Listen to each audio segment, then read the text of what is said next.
Muito bem, pessoal, tudo bom? Como vocês podem ver até no reloginho aqui, a gente está gravando uma entrevista porque nós precisamos depois traduzir essa entrevista para liberá-las para vocês aqui no nosso canal no YouTube e também nas outras plataformas. Eu entrevisto hoje o John, que é o fundador do novo aplicativo que promete trazer liberdade de expressão para todas as pessoas no mundo inteiro. Então eu vou bater um papo com o John e não sai daí não que a gente vai para a vinheta, a gente volta daqui a pouquinho.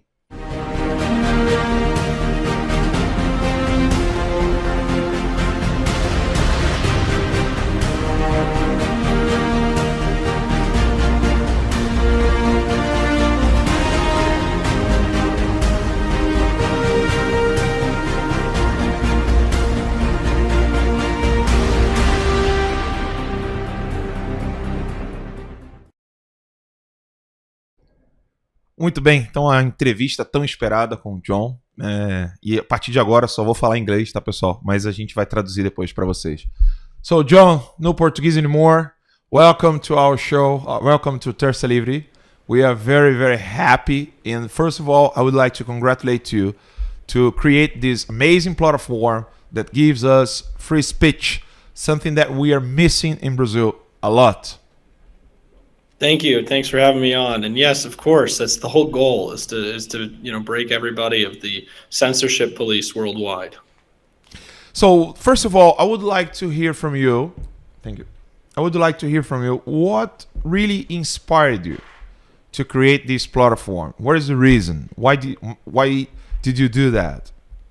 We saw a problem in 2016 where a lot of journalists and media outlets were losing revenue and losing money because these tech companies were changing algorithms. And then this progressed to not just media outlets, to then everyday people who were losing their voice because they were being censored for either their views or what they were thinking and what was going on in the world. And so we believe that everybody should have their ability to share their opinion in the world and should have debate. And we think that if you talk about things that, everything will become better and you can solve problems rather than hiding behind censorship, which is authoritative and wrong. Well, it's a kind of situation that we are facing in Brazil too. And I have a couple questions here that I take from our followers on PARLER. They sent me some questions here. The first of all, of course, is when are we going to have a Portuguese version for PARLER? People are asking me a lot. I do not know English. I do not know anything. I need help here. Please put it in Portuguese. Do you have a date or something like that? It will come out on iPhone and the web first, hopefully within a week or two. But Android is going to take longer. We don't have any language support on Android other than English, but iPhone will be soon, and so will the website version. Okay. After that, privacy rights. This is a very hard topic for us. We are facing some persecution here from the politicians.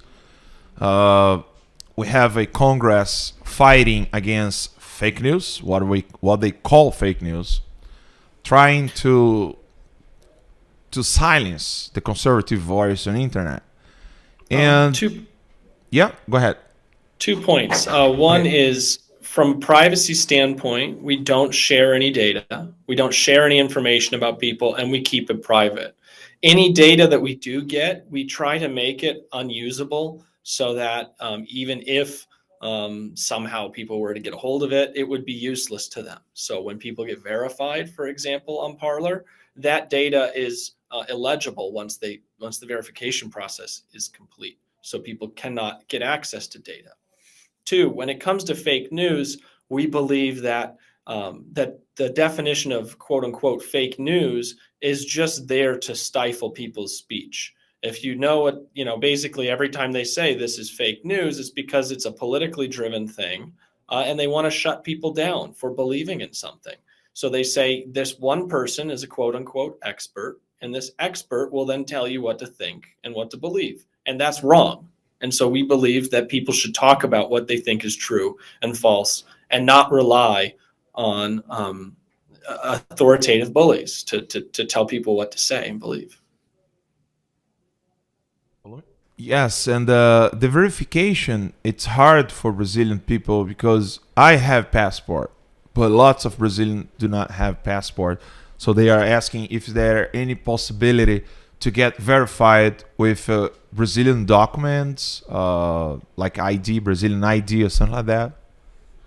Whatever you guys have that you use, I'd love to take suggestions and we can improve it, because passports are the default, but maybe we can find another tool to help people get verified. Okay, that's pretty good. Yeah, I give you one right now, CPF. It's a document that we can get in Brazil, or Brazilian ID, and that could help people a lot. And the third question here is shadow ban. So people are asking, is Parler really free of shadow ban? I mean, is there any possibility that we can have this kind of a tool coming from the company, slowing down what we are sharing, how many likes or echoes? I'm getting used with the no, no, we don't do anything. We have a very simple algorithm. It's just chronological. And so it creates some problems. For example, there's a big trend in the United States where people do what's called follow for follow. Just don't do that, which is you only follow people you're interested in, and your content will be reached by everybody. There's no algorithms that are fancy and getting in the way, and there's nothing that we do to interfere. It's all organic. We believe in the concept of a town square, where we're giving you tools, and it's up to society and it's up to people to figure out what to do with those tools. And we do not intervene in any way. So it means that doesn't work hunt followers and gets lots of followers that people will not get involved with what we are posting. That doesn't work at all, right? Something like that. We don't get involved. So if you collect a lot of followers and you're getting popular, that's great. Good for you. If you don't and your message isn't liked, then people might not get to you, and at least you'll know. There's a big problem with social media companies, not us, but other companies. They are very elitist. They decide that there's a select group of people, and those people get the most reach. We don't believe in that. Anybody can go viral on Parler because anybody can echo it and anybody can engage with it. And it's pretty cool to see how, what becomes popular. Your ideas could become popular again, even if you aren't in the elite. Yeah, that's pretty good. For me, that would be the first time. Because I have shadow ban on Facebook, Twitter, YouTube, and Instagram. So yeah, I'm liking a lot. Streaming. This is something that Brazilian people love. People will complain a lot that I'm not streaming this interview. I know they will. They will say, "I cannot believe that you didn't stream that," because I would like to make some questions live. But streaming is something that I really love. I enjoy. I like this 1 hour, 2 hours, 3 hours of streaming, talking with my audience, trying to get some comments from my followers. It's hard because it's too many comments, but streaming it is something that we really love in Brazil. Is there any chance to have streaming on Parler? We will eventually. We are actively targeted by companies who want us to change our community guidelines. And so a normal tech company can say, I'd like to do streaming, and they pick up a phone and they call a company and or they look on the internet and they get access to a streaming partner. We have to build it ourselves, because every time we've contacted streaming partners, they say, as long as you ban people that we want you to, we'll work with you. And so because we won't do that, because we refuse to do that, we have to build it from scratch, and it takes longer. That's true. That's true. Groups and pages. I saw some questions. People are asking for groups and pages. I do not enjoy that much, because I do not have enough time to participate on forums, all that stuff. But groups in page, do you have any plan for that on Parlor? I like the idea of adding groups. I'm not familiar with pages, but I like the idea of groups a lot. They can be very, very helpful. So we will build a group solution eventually.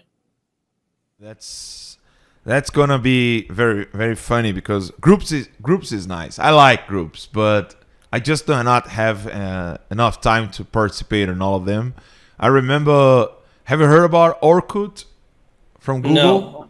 Yeah, that was a social media very strong in Brazil and India, not in America. And we have lots of groups over there and forums, very long debates that you would spend like a week just to follow all the posts. That was funny. That was pretty good. We should get a link to that so we can investigate and try to incorporate some ideas. But just to keep in mind, it will take a while to get a lot of this stuff done, because we're focusing so much on scaling to basically accommodate all the new people. So we're focusing on scale, which means development of new features is going to take some time. But as long as people are active on the platform, and as long as we continue to grow, it makes it easier to build out these features, because we'll have the resources to do so. Great. How many users, Brazilian users, we have right now, more or less? I don't know how many Brazilians, to be honest. Oh, really? I have not looked. Yeah, I'm curious, because Brazil is very involved with social media. We have lots of users in Brazil. One of the biggest YouTube channel in the world are from here. Twitter too, and I do believe that that's gonna be fun. I mean, the American people. There should be a lot. I remember the first day when a lot of Brazilians started joining, I noticed the flag showing up in the comments section. I was like, what is going on? And then I looked at the map. We have a map of where people are joining from. And I was like, where did just the first day, it was like 10, 20,000 or something. And I was like, wow. Where, what, Brazil? How? Yeah, we are crazy for social media. It's social media became for us a place to talk and place to listen to what we do not have on TV or radio. So social media is the unique place that we have freedom, kind of, on Twitter, Facebook, and YouTube, kind of a freedom to talk and express our beliefs and all that stuff. So that's why people are going to social media a lot in Brazil. So next question, and if some big tech want to, in the future, to buy Parler and finish the freedom, people asked me, do you gonna put Parler on the table for big techs and become billionaire? There's two things that we want as a company. Number one, and the most important thing, and all the investors, everybody who's been involved in Parler, this is the most important thing, is free speech and privacy. So that's number one. Free speech and privacy is number one above everything. Number two is, as a company, making money, of course. So as long as number two doesn't hurt number one, that's okay. But we will always be free speech focused. So that's the most important piece. So to answer your question, there are quite a few companies we would never sell to, period, for any amount of money. Could you name some of them? Twitter? No, I'm kidding. That's fine. We all know what company does these things. Well, I would like just to expand our interview. I made all the questions I would like to, but I just would like to finish talking to you about freedom. It's very important for us in the whole world. Keep freedom at first place.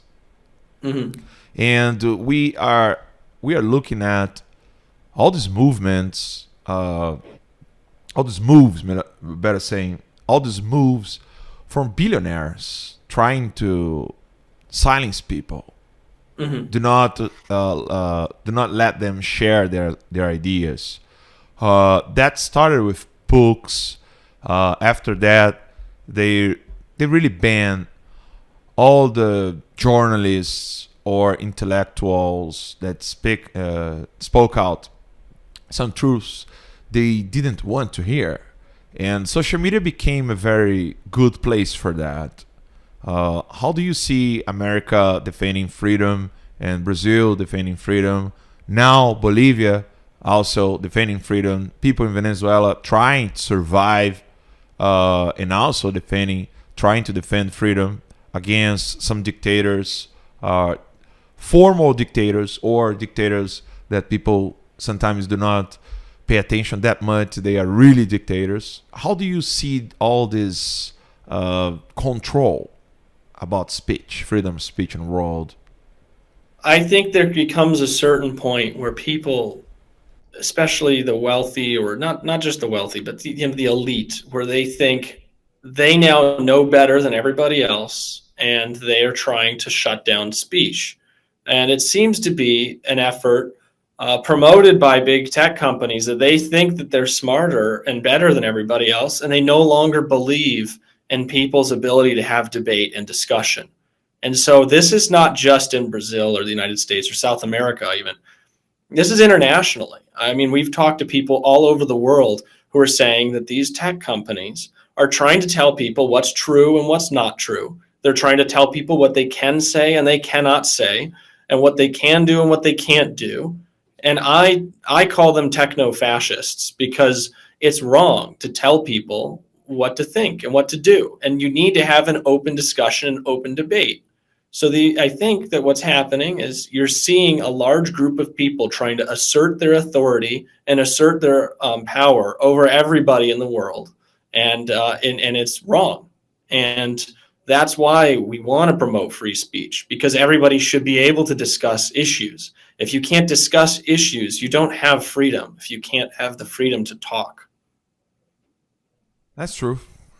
That's really true. So the interview is very short. I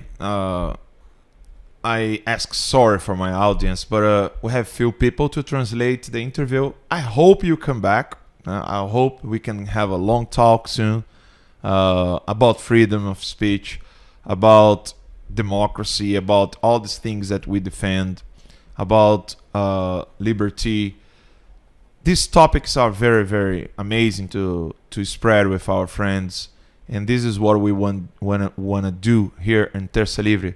So thank you so much for giving your time for us, and I wish the best for you, and I wish that you became a billionaire, of course, but defending the truth and defend freedom. Thank you so much, John. Thank you very much. Thank you. Yep. Então, pessoal, eu acabei entrevistando aqui o John. Eu espero que vocês tenham gostado bastante da entrevista. É óbvio que, como eu disse, nós teremos outras entrevistas com ele. A gente tem uma equipe pequena. Eu vou contar com voluntários para traduzir, legendar em português, para que você possa acompanhar. Mas, em breve, a gente faz uma entrevista mais longa. E por hora, é isso. Obrigado e até a próxima, se Deus quiser. Tchau, tchau.